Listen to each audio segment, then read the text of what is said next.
SSC result board challenge আবেদন করার জন্য আপনার মোবাইল ফোনে সর্বপ্রথম আপনার মেসেজ অপশনে চলে যাবেন।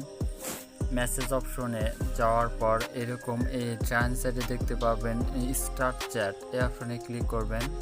ক্লিক করার পর এখানে আপনার টুতে টাইপ করবেন 16222, এই নাম্বার লিখে ডান দেবেন।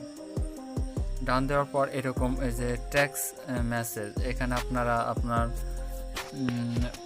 এসে টাইপ করবেন RSC, সব ক্যাপিটাল লেটারে টাইপ করবেন এবং আপনার বোর্ডের প্রথম 3 অক্ষর টাইপ করবেন। যেমন আমি ঢাকা বোর্ডের জন্য টাইপ করে নিচ্ছি DEC।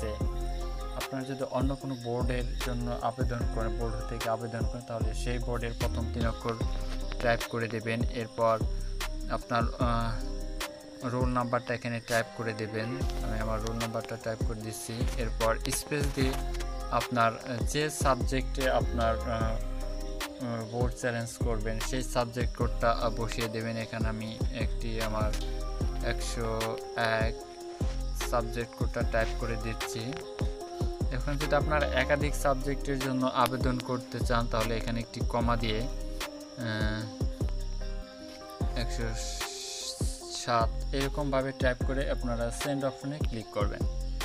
ক্লিক করার পর ফেরত এসে একটা মেসেজ চলে আসবে। এখানে আপনার আবার টাইপ করবেন RSC স্পেস ইয়েস। এরপর আপনার পিনকোডটা টাইপ করে দেবেন। আপনার একটি মেসেজ চলে আসবে, পিন নাম্বার চলে আসবে, সেই পিনটা টাইপ করে দেবেন। টাইপ করার পর একটি স্পেস দিয়ে আপনার ফোন কন্ট্যাক্ট নাম্বারটা এখানে টাইপ করবেন। এরপর সেন্ড অপশনে ক্লিক করবেন।